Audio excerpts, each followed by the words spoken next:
I was a competitive figure skater, but the idea of having to win and beat other people and perform perfectly created chronic stress.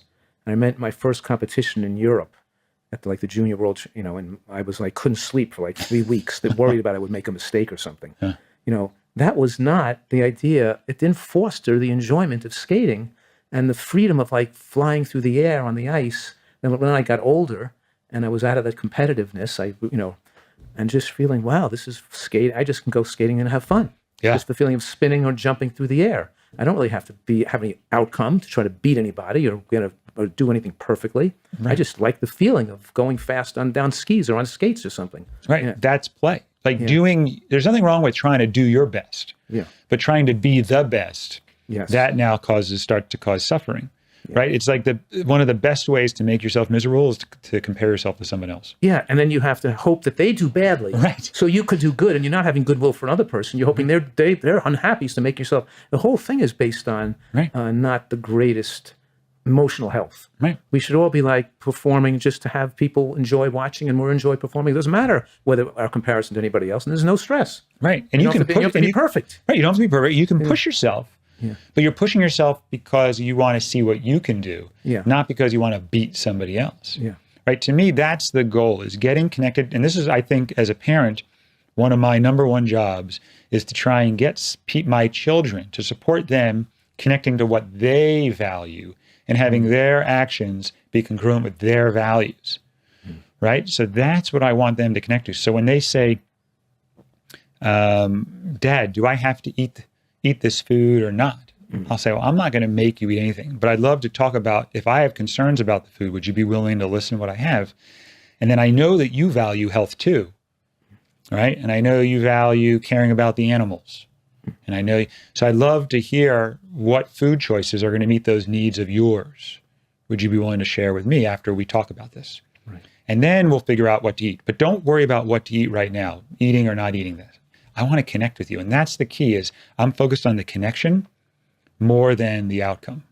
Yeah. And the outcome falls into place, especially when I can help my children connect to their values versus them fighting, right? A lot of kids are trying to meet their need for autonomy because their parents are telling them what to do.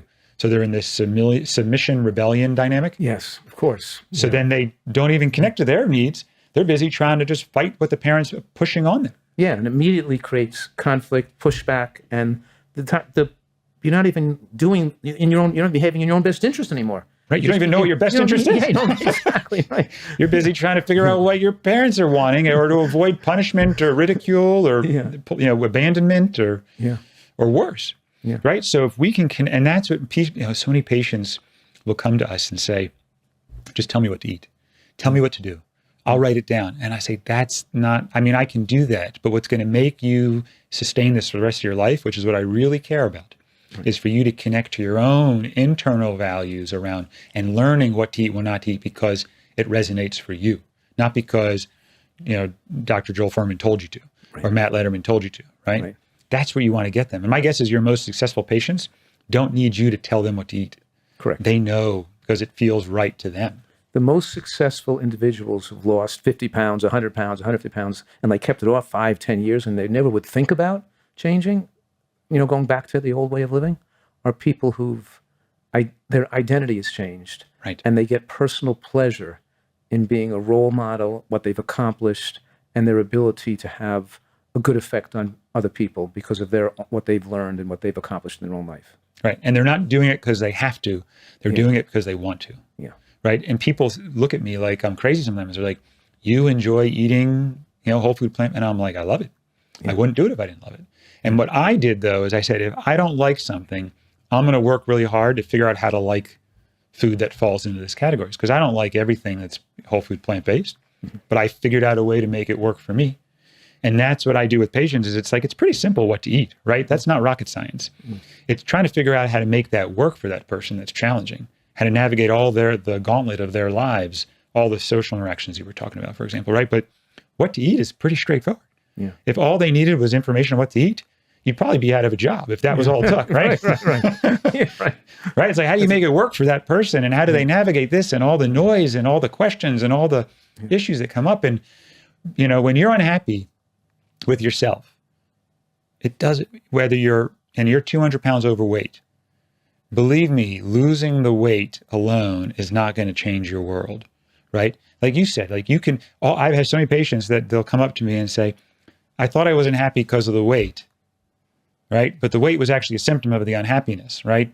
And it was, granted, they needed to learn what to eat differently, but even once they learn differently, if they don't fix the rest of their lives, now they're just thin and unhappy, right? You want people to be thriving and thin, right? That's what you want. And to me, that takes a lot more than just learning what foods to eat. It's changing your identity, like you said. Yeah.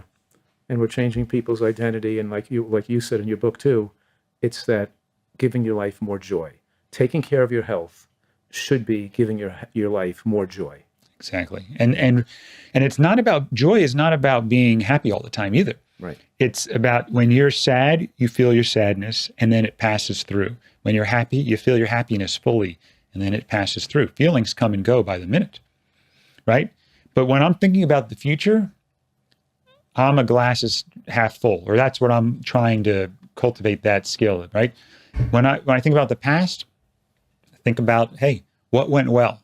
There's no benefit to you to thinking about the future and assuming the worst or seeing the glass as half empty, right? But we've been educated to do that. So that's why it comes habitually to you. I wouldn't say that's natural. I would say that's habitual.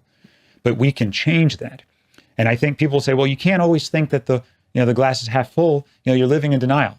And I'll say, no. I'll say in the present moment, if you're feeling, sadness or anger or hurt, feel it fully. But then it's going to pass when you feel it fully, when you're not trying to suppress it or resist it. And then it passes and you move on. It's just the flow. But when I'm thinking about the future, I'm trying to educate myself and teach myself to, not only through gratitude, but through other practices, to see the glass as half full. Right. So it's almost like the people also, they'll take the past and they'll try to look at their negative past and reasons to blame, to feel the victim of, to be as an explanation for their present unhappiness, instead of, which, is not, there's reasons, of course. There may be, episodes of childhood trauma or something. Right. But we have to focus on what we can do now in our own life to be the best version of ourselves, with the most positive aspect of trying to enjoy the world, enjoy our life, and try to, and that's because that's how we recover from this negative trauma we might have had. The way we recover is having the best emotional outlook on life and having this, instead of the negativity bias, trying to cultivate the eye of an artist to look for things to appreciate in life, to gain and have this positivity bias, right?